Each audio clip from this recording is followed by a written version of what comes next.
സാറേ നമസ്കാരം. നമസ്കാരം. അപ്പോൾ ജൂലൈ 10 ദി ന്യൂ ഇന്ത്യൻ എക്സ്പ്രസ്സിൽ ഒരു വാർത്ത ഉണ്ടായിരുന്നു. അതായത് സാധാരണ മുസ്ലിം വിവാഹങ്ങളിൽ വധുവിൻ്റെ സാന്നിധ്യം കാണാറില്ല.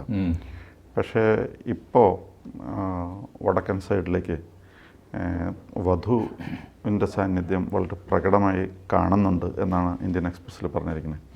അപ്പോൾ അതിൻ്റെ യാഥാർത്ഥ്യം സാറിനാധികാരികമായിട്ട് അത് സത്യമാണ് സാറേ. ഈ ഒരു പെൺകുട്ടിയുടെ ജീവിതം നിർണ്ണയിക്കുന്ന ഒരു സന്ദർഭമാണ് വിവാഹം. വിവാഹം എന്ന് പറഞ്ഞാൽ ഞങ്ങളുടെ ഇസ്ലാമികമായ മുറപ്രകാരം ഒരൊറ്റ ചടങ്ങേ ഉള്ളൂ. അതിനാണ് നമ്മൾ നിക്കാഹ് എന്ന് പറയുക.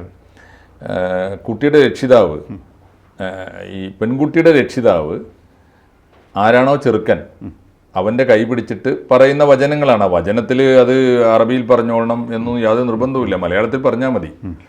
ആകെയുള്ള കണ്ടീഷൻ എന്താ വെച്ചാൽ, ഈ കല്യാണം കഴിക്കുന്ന സമയത്ത് അവൾക്കൊരു സന്തോഷം തോന്നുന്ന ഒരു സമ്മാനം കൊടുക്കണം, ഒരു വിവാഹ സമ്മാനം. അതിനാണ് മഹർ എന്ന് പറയുന്നത്.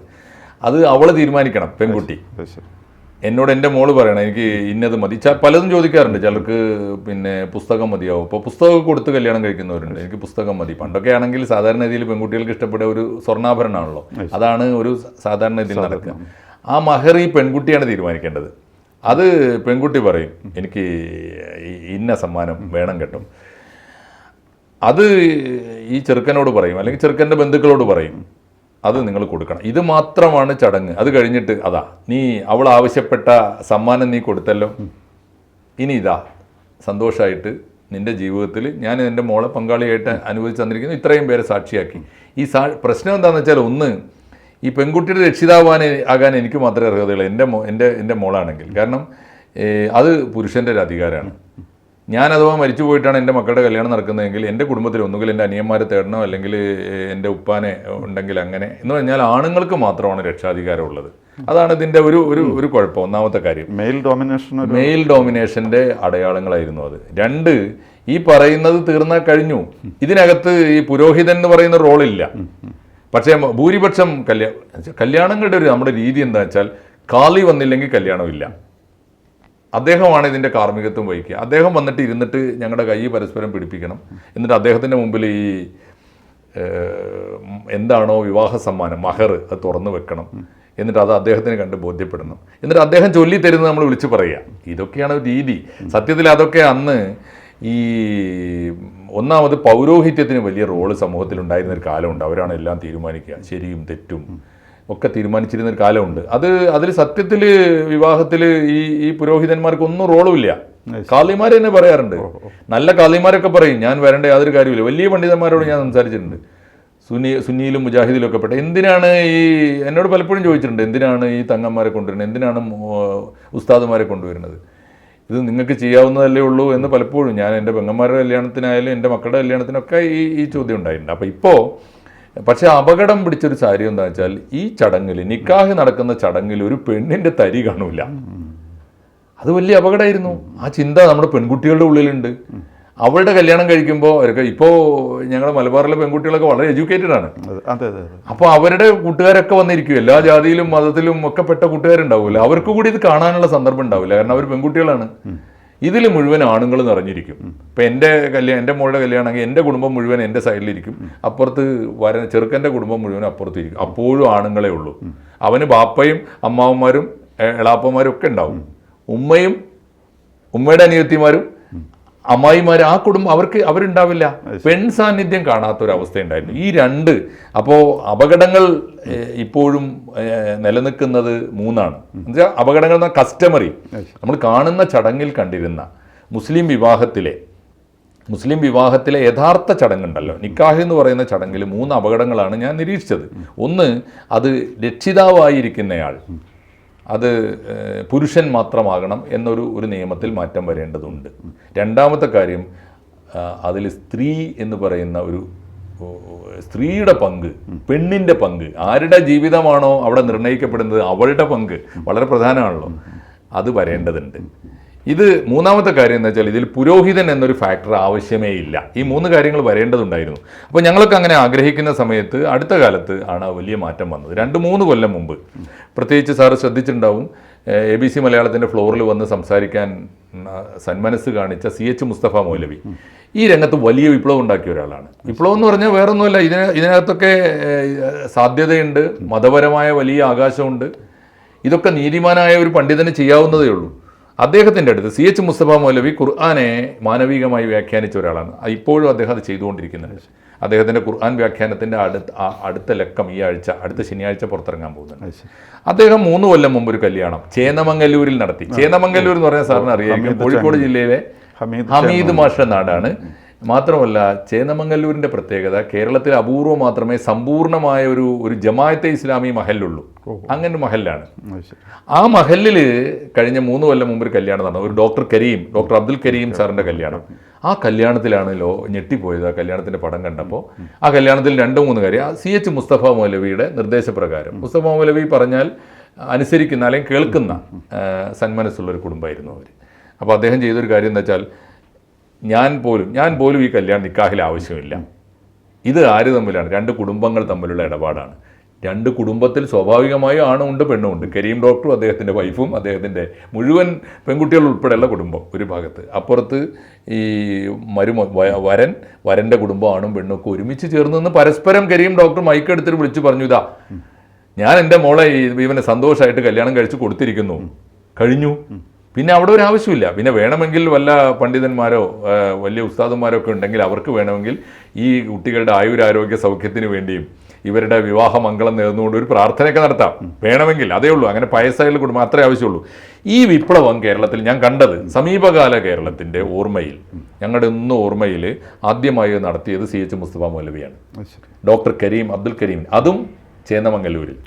ഇന്നലത്തെ ഇന്ത്യൻ എക്സ്പ്രസ് വാർത്ത, സാറ് പറഞ്ഞ വാർത്ത ഞാനും കണ്ടു. ആ വാർത്തയിലെ ഒരു പ്രത്യേകത, സമീപകാലത്ത് ഇതിന് അന്ന് ഞാൻ ശ്രദ്ധിച്ചൊരു കാര്യം എന്താണെന്ന് വെച്ചാൽ, ഈ കല്യാണത്തിന് അന്ന് മുസ്ലിം സമുദായത്തിലെ എല്ലാ സംഘടനകളും എതിരാണ്. CH മുസ്തഫ മൗലവി ഇങ്ങനെ ഒരു നിക്കാഹ് നടത്തി. 2021 ഈ കഴിഞ്ഞ 3 കൊല്ലം മുമ്പ് ഈ കല്യാണം നടക്കുമ്പോൾ എല്ലാ മുസ്ലിം സെന്റിമെന്റ്സും എതിരാണ്. പണ്ഡിതന്മാരെതിരാണ്, സഭകളെതിരാണ്, സംഘടനകളെതിരാണ്, ഒക്കെ എതിരാണ്. മാത്രമല്ല ജമാഅത്തെ ഇസ്ലാമിയുടെ മഹലിലാണ് നടക്കുന്നത്. ജമാഅത്തെ ഇസ്ലാമിയുടെ മഹലാണെങ്കിൽ പോലും ആ മഹല്ലും കാളിയൊന്നും പറയുന്നതല്ല. അദ്ദേഹത്തിൻ്റെ ബോധ്യപ്രകാരം, അദ്ദേഹത്തിൻ്റെ സുഹൃത്താണ് CH മുസ്തഫ മൗലവിയോട്, എൻ്റെ മോളെ കല്യാണത്തിന് എൻ്റെ പെൺകുട്ടികളും എൻ്റെ കുടുംബത്തിലെ എല്ലാ ആണും പെണ്ണും ഒരുപോലെ പങ്കെടുക്കണം, അതിന് സമ്മതം കൊടുത്ത് നടന്നു. അപ്പോൾ അതിന് വലിയ രോഷം. സത്യത്തിൽ ജമാഅത്തെ ഇസ്ലാമിയുടെ നേതാക്കന്മാരൊക്കെ തന്നെ അന്ന് ഈ കല്യാണത്തിന് എതിരാണ്. ആരും അനുകൂലമായിട്ട് അറ്റ്ലീസ്റ്റ് വളരെ പരസ്യമായി അപ്ലോസ് ചെയ്ത് സ്വാഗതം ചെയ്യേണ്ടതിനെ ശരിയാണെങ്കിൽ ജമാഅത്തെ ഇസ്ലാമി ചെയ്തിട്ടില്ല. ജമാഅത്തെ ഇസ്ലാമി ഇതിലൊക്കെ വളരെ പുരോഗമനപരമായ നിലപാട് പലപ്പോഴും സ്വീകരിക്കും എന്ന് അവകാശപ്പെടുന്നവരും ചില കാര്യങ്ങളൊക്കെ സ്വീകരിച്ചവരുമാണ്, അത് ചെയ്തിട്ടില്ല. 2 മുജാഹിദ് പ്രസ്ഥാനം ഇതേ നിലപാടാണ് എടുത്തത്. കല്യാണം എന്നൊക്കെ പറയുന്നത് അങ്ങനെ പെണ്ണുങ്ങളുടെ സാന്നിധ്യം. ഇപ്പോൾ പോലും ജമാഅത്തെ ഇസ്ലാമിയുടെ നേതാവ്, ഇപ്പോൾ ഞങ്ങളുടെയൊക്കെ ആദരണീയനായ പണ്ഡിതനാണ് ഷെയ്ഖ് മുഹമ്മദ് കാരക്കുന്ന്, അദ്ദേഹം ഇന്നലത്തെ വാർത്തയിലും അദ്ദേഹം പറയുന്നുണ്ട്, മാൻഡേറ്ററി അല്ല, രണ്ടിനും മധ്യയാണ് ഇപ്പോഴും നിലപാട്. പെണ്ണിന്റെ സാന്നിധ്യം നിക്കാഹിൽ വേണമെന്ന് ഇസ്ലാമിൽ എവിടെയും പറഞ്ഞിട്ടില്ല. അപ്പം അതിൻ്റെ അർത്ഥം എന്താ? ആണും പെണ്ണും തമ്മിലുള്ള ഇടപാടാണ്, ഒരു കരാറാണ്. ആണും പെണ്ണും തുല്യമാണ്, 2 പേരും ചേർന്ന് പങ്കിടാനുള്ളതാണ് ജീവിതം. അതുകൊണ്ട് മാൻഡേറ്ററി ആണെന്ന് ഖുർആൻ എവിടെയും ഇസ്ലാം പറഞ്ഞിട്ടില്ല, എന്നാലോ നിരോധിച്ചിട്ടുമില്ല. അപ്പോൾ എന്തായി? പുതിയ കാലം പോകുമ്പോൾ അതിനനുസരിച്ച് ഇങ്ങനെ നിലപാടിൽ മാറ്റം വരുത്തുകയാണ്. അങ്ങനെയാണെങ്കിൽ 3 കൊല്ലം മുമ്പ് ജമാഅത്തെ ഇസ്ലാമിയുടെ മഹലിൽ ഡോക്ടർ കരീമിൻ്റെ കല്യാണം നടക്കുമ്പോൾ അതിനെ സ്വാഗതം ചെയ്യേണ്ടത്, ഇതാണ് ശരിയെന്ന് പറഞ്ഞിട്ടില്ല. വന്ന് കാലം മാറുകയാണ്. ഈ മാതൃകയിൽ കുറേ കല്യാണങ്ങൾ നടക്കാൻ തുടങ്ങി. ഏറ്റവും ലേറ്റസ്റ്റ് എന്താണെന്ന് വെച്ചാൽ, കോഴിക്കോട്ട് ഇപ്പോൾ ഞാൻ ഒടുവിൽ കണ്ടത് ഡോക്ടർ ഔസാഫ് ഫായസൻ്റെ കല്യാണം. ഡോക്ടർ ഔസാഫ് ഫായസൻ്റെ ക്ലാസ്മേറ്റ് ആയിട്ട് ഞങ്ങൾ ഒരുമിച്ച് ഫറൂഖ് കോളേജിൽ പഠിച്ചത്. അവൻ ഡോക്ടറാണ്. അതർ ബുക്സ് എന്ന് പറഞ്ഞൊരു ബുക്ക് സ്റ്റോൾ നടത്തുന്നുണ്ട്. ഇസ്ലാമികമായ ചിന്തയും ഈ മാനവികമായ ഇസ്ലാമിനെ പ്രചരിപ്പിക്കുകയൊക്കെ ചെയ്യുന്ന ഒരാളാണ് ഡോക്ടർ ഔസാഫ് ഫായസൻ.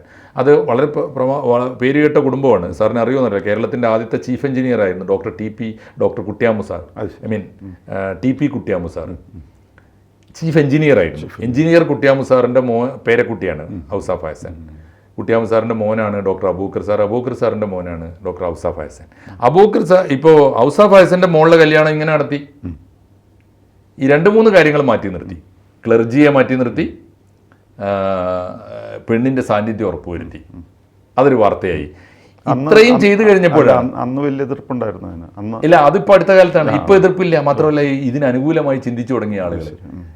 ഞാൻ പറയുന്നത് 3 കൊല്ലം മുമ്പ് ഇല്ലാത്ത ദ്രുതഗതിയിലുള്ള മാറ്റമാണ് വന്നത്.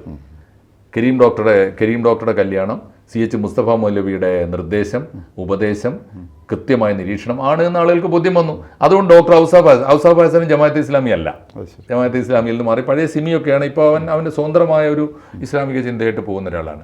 അപ്പോൾ ഔസാഫ് ഹസൻ്റെ കല്യാണം നടന്നു. അത് കഴിഞ്ഞപ്പോൾ ആണ് ജമാഅത്തെ ഇസ്ലാമി കുടുംബത്തിൽ ഒരു കല്യാണം, ഈ മുഹമ്മദ് ഷമീം എന്ന് പറയുന്ന ഒരു ജമാഅത്ത് പണ്ഡിതൻ, അദ്ദേഹത്തിൻ്റെ കല്യാണം നടക്കുക. ആ കല്യാണമാണ് ഇപ്പോൾ വാർത്ത. ആ കല്യാണത്തിൽ ഇവരൊക്കെ പോയി പങ്കെടുത്തു. ജമാഅത്ത് ഇസ്ലാമിയുടെ അമീറുണ്ട്, P. മുജീബ് റഹ്മാൻ. അമീർ എന്ന് പറഞ്ഞാൽ അവരുടെ സംസ്ഥാന ഏറ്റവും വലിയ ഉയർന്ന പദവിയിലിരിക്കുന്നയാൾ. പിന്നെ നമ്മുടെ മീഡിയ വണ്ണിലെ C. ദാവൂദ് ഉണ്ട്, TK ഫാറൂഖ് എന്ന് പറഞ്ഞ പ്രബോധനത്തിൻ്റെ അവരുടെ മുഖപത്രത്തിൻ്റെ എഡിറ്റർ. ഇവരൊക്കെ ഉണ്ട്, വലിയ പണ്ഡിതന്മാരുണ്ട്. ഷെയ്ഖ് മുഹമ്മദ് കാരക്കുന്ന് ഉൾപ്പെടെയുള്ളവരുണ്ട്. അവരിപ്പോൾ പറയുന്നത് ഇത് മാതൃകാപരമായ സംഗതിയാണ്, ഇത് പുതിയതൊന്നുമല്ല, പണ്ടും ഉണ്ടായിരുന്നെങ്കിൽ എവിടെയായിരുന്നു സർ? ഈ 3 കൊല്ലം മുമ്പ് CH മുസ്തഫ മൗലവി പിന്നീട് തുടർച്ചയായിട്ട് അദ്ദേഹം കല്യാണങ്ങൾ നടത്തി. 3 കൊല്ലം മുമ്പ് കരീം ഡോക്ടറുടെ കല്യാണം സാക്ഷാൽ ചേന്നമംഗലൂരിൽ ആദ്യം നടത്തി. പിന്നെ തുടർച്ചയായിട്ട് അദ്ദേഹവുമായിട്ട് ബന്ധപ്പെട്ടവരോടൊക്കെ 20ഓളം കല്യാണങ്ങൾ. അതിലൊന്ന് മലയാളത്തിൻ്റെ ഒരു പ്രിയപ്പെട്ട ഗായിക MS ബാബുരാജ് സാറിൻ്റെ ബാബുരാജ് സാറിൻ്റെ പേരക്കുട്ടിയുടെ കല്യാണം, MS ബാബുരാജിൻ്റെ പേരക്കുട്ടിയുടെ കല്യാണം ഞങ്ങളെ കോഴിക്കോട്ട് രാമനാട്ടുകരയിൽ നടന്നു. ഇദ്ദേഹത്തിൻ്റെ നിർദ്ദേശപ്രകാരമാണ്, CH മുസ്തഫ മൗലവിയുടെ. അതുൾപ്പെടെ 20ലേറെ കല്യാണങ്ങൾ അദ്ദേഹം നടത്തി കഴിഞ്ഞു. ഒടുവിലത്തെ കല്യാണം ഈ എറണാകുളത്തായിരുന്നു. എറണാകുളത്ത് സാറിന് അറിയായിരിക്കും, പത്മശ്രീ കൊടുത്ത് രാജ്യം ആദരിച്ച അലി മണിക് ഖാൻ ലക്ഷദ്വീപിൽ ജനിച്ചപ്പോൾ കോഴിക്കോട്ട് ജീവിക്കുന്ന ഒരാളാണ്. സ്വന്തമായി സമുദ്ര പര്യവേഷണം നടത്തുകയും സമുദ്രത്തിലെ പുതിയ പുതിയ ജീവികളെയും സസ്യങ്ങളെയൊക്കെ കണ്ടെത്തുകയും ചെയ്യുന്ന പണ്ഡിതനാണ്. അദ്ദേഹത്തിൻ്റെ പേരക്കുട്ടിയുടെ കല്യാണവും നടന്നു. ഇതിനിടയിലുണ്ടായൊരു സംഭവം എന്നറിയോ, അതും കൂടി നമ്മൾ ചേർത്ത് പറഞ്ഞാലേ ഇത് തീരുള്ളൂ. ഈ അലി മണിക് ഖാൻ്റെ പേരക്കുട്ടിയുടെ കല്യാണം വരെ ടി പി കുട്ടിയാമു സാറിൻ്റെ പേരക്കുട്ടിയുടെ കല്യാണം തൊട്ട് അലി മണിക് ഖാൻ്റെ പേരക്കുട്ടിയുടെ കല്യാണം വരെ 10-25 കല്യാണങ്ങൾ കേരളത്തിൽ നടന്നു കഴിഞ്ഞപ്പോഴാണ് ജമാഅത്തെ ഇസ്ലാമി വന്ന് പറയുന്നത് ഇത് എന്നോ നടക്കേണ്ടതാണ്. മനസ്സിലായില്ലേ? ഇതൊക്കെ ഇത് ഈ സോഷ്യൽ റിഫോർമേഷൻ, ഞാൻ പറഞ്ഞ റവല്യൂഷൻ എന്ന് അവർ പറയുന്നില്ല, എവല്യൂഷൻ എന്നാണ് പറയുന്നത് ആ വാർത്തയിൽ. എന്ന് വെച്ചാൽ മാനസാന്തരം വരികയാണ്, പരിണാമം വരികയാണ്, അല്ലാതെ ഇതങ്ങനെ റവല്യൂഷനായിട്ട് നടത്തേണ്ടതല്ല. മതത്തിൻ്റെ അജണ്ടയിൽ ആദ്യമേ ഉണ്ടെങ്കിൽ എന്നോ നടക്കേണ്ടതല്ലേ? ഇതെന്നോ അറിഞ്ഞുകൂടാത്തൊരു ജനതക്ക് പറഞ്ഞു കൊടുക്കേണ്ടതല്ലേ? ജനങ്ങൾ ഇത് എവിടെന്നെങ്കിലുമൊക്കെ തിരിച്ചറിഞ്ഞ് വരുമ്പോൾ ഞങ്ങളും അതിൻ്റെ പിന്നാലെ കൂടിയിട്ട് ഇത് എന്നോ നടക്കേണ്ടതാണെന്ന് പറഞ്ഞാൽ പോരല്ലോ. ജമാഅത്തെ ഇസ്ലാമിയുടെ ഈ ഒരു നിലപാടുണ്ടല്ലോ, അത് വല്ലാതെ വൈകിപ്പോയി എന്ന് സമ്മതിക്കാതിരിക്കുന്ന ഒരു ടാക്ടിക്സ് ഒക്കെ അത് ശരിയായില്ല എന്ന് എനിക്ക് തോന്നുന്നത്. ഒറ്റ കാര്യം കൂടി ആ കൂട്ടത്തിൽ പറഞ്ഞാൽ അതിൻ്റെ കൗതുകം തീരും. എന്താണെന്ന് വെച്ചാൽ ഈ 3 കൊല്ലം മുമ്പ് ചേന്നമംഗലൂരിൽ ഡോക്ടർ കരീം സാറിൻ്റെ മോളുടെ കല്യാണം നടത്തി. ആ കല്യാണത്തിനെതിരായിട്ട് വലിയ ഘോരമായ പ്രസംഗങ്ങൾ സുന്നി പക്ഷത്ത് നിന്ന് വന്നു. അക്കാലത്ത് ഒരു സുന്നി പണ്ഡിതൻ പരസ്യമായി ഏത് അളവ് വരെ വെച്ചാൽ ഈ കല്യാണം ന്യായമല്ല, ഈ കല്യാണം അന്യായമാണെന്ന് മാത്രമല്ല അനിസ്ലാമികമാണ്, ഈ കുട്ടികൾ ചെയ്തുകൊണ്ടിരിക്കുന്നത് ആ കല്യാണത്തിൻ്റെ ദിവസം മുതൽ ഇവർ ചെയ്തുകൊണ്ടിരിക്കുന്നത് വ്യഭിചാരമാണ് എന്നൊക്കെ പണ്ഡിതന്മാർ പരസ്യമായിട്ട് പ്രസംഗിച്ചു. അങ്ങനെ പരസ്യമായി പ്രസംഗിച്ച ഒരു പണ്ഡിതൻ, അദ്ദേഹത്തിൻ്റെ പേര് ഹുസൈൻ കാമിൽ സഖാഫി ഓമച്ചപ്പുഴ, ഈ സുന്നി പക്ഷത്തെ പ്രമുഖനായൊരു പണ്ഡിതനാണ്. ആ പണ്ഡിതൻ മതപ്രഭാഷകനാണ്. അദ്ദേഹത്തിന് മതപ്രഭാഷണം വന്നു കഴിഞ്ഞപ്പോൾ ഈ കുട്ടി പോയി കേസ് കൊടുത്തു. പെൺകുട്ടി, ഞാൻ വ്യഭിചരിക്കുന്നു എന്ന് പറയാൻ താൻ ആരാണ്? എനിക്ക് എൻ്റെ ബോധ്യപ്രകാരം, എൻ്റെ വിശ്വാസപ്രകാരമാണ്, ഹലാലായ ന്യായമായ മാർഗത്തിലാണ് ഞാനൊരു വരനെ തെരഞ്ഞെടുത്ത് ഞങ്ങൾ ജീവിക്കുന്നത്, ഞാൻ വ്യഭിചാരം നടത്തുന്നു പറയാൻ താൻ ആരടാ എന്ന് ചോദിച്ച് കേസ് കൊടുത്തു. കേസ് കൊടുത്തപ്പോൾ പിന്നെ പെട്ടുപോകുമല്ലോ. അപ്പോൾ വലിയ ഉന്നതന്മാർ, വലിയ ഈ സക്കാഫി എന്നൊക്കെ പറഞ്ഞ AP വിഭാഗത്തിൻ്റെ പണ്ഡിതനാണ്. ആ വിഭാഗത്തിൻ്റെ ഉന്നതന്മാരായ പണ്ഡിതന്മാർ നേരിട്ടിടപെട്ട് അത് ഒത്തുതീർപ്പിലെത്തിച്ചു എന്ന് വേണം മനസ്സിലാക്കാൻ. അന്നൊരു ആലോചിച്ചു, ഒരു സമുദായം എവിടെയാണ് നിൽക്കുന്നത്? യാതൊരു തർക്കവുമില്ല. വിവാഹം ഒരാണും പെണ്ണും ഒരുമിച്ച് ജീവിക്കാനുള്ള കരാറ് പത്രം ഒപ്പിട്ട് ലോകത്തിന് മുമ്പിൽ സമർപ്പിക്കുന്ന, സമൂഹത്തിന് മുമ്പിൽ വിളിച്ചു പറയുന്ന ഒരു ചടങ്ങാണെങ്കിൽ ആ ചടങ്ങിൽ പെൺകുട്ടി മാറി നിൽക്കാൻ പാടില്ല, പെണ്ണിൻ്റെ സാന്നിധ്യമില്ലാതെ കുടുംബമില്ല. അതുകൊണ്ട് അത് ചരിത്രവിരുദ്ധം മാത്രമല്ല, ഇത് സമുദായ വിരുദ്ധമാണ്, മനുഷ്യവിരുദ്ധമാണ്, ലിംഗനീതിക്ക് നിരക്കാത്തതാണ്. അത് CH മുസ്തഫ മൗലവിയെ പോലുള്ള പണ്ഡിതന്മാർ ആ രംഗത്ത് കാണിച്ച വെളിച്ചം വളരെ വലുതാണ്. അദ്ദേഹത്തിൻ്റെ സേവനം എത്ര വലുതാണ് എന്ന് തിരിച്ചറിയുകയാണ് ഈ പത്രവാർത്ത കാണുമ്പോൾ നമ്മൾ ചെയ്യുന്നത്. CH മുസ്തഫ മൗലവിയെ പോലുള്ള മാനവിക പക്ഷത്ത് നിൽക്കുന്ന ഇസ്ലാമിക പണ്ഡിതന്മാർ വലിയ സംഭാവന കേരളത്തിൽ ഇനിയും അർപ്പിക്കുമെന്ന പ്രതീക്ഷയോടെ അദ്ദേഹത്തിന് എല്ലാ പിന്തുണയും അറിയിച്ചുകൊണ്ട് നമുക്ക് ഈ ചർച്ച തൽക്കാലം അവസാനിപ്പിക്കാം. നന്ദി sir. It was very enlightening and entertaining. കൂടുതൽ വാർത്തകളും വിശേഷങ്ങളും നിങ്ങളിലേക്ക് എത്താൻ ABC മലയാളം സബ്സ്ക്രൈബ് ചെയ്യുക, ബെൽ ബട്ടണും അമർത്തുക.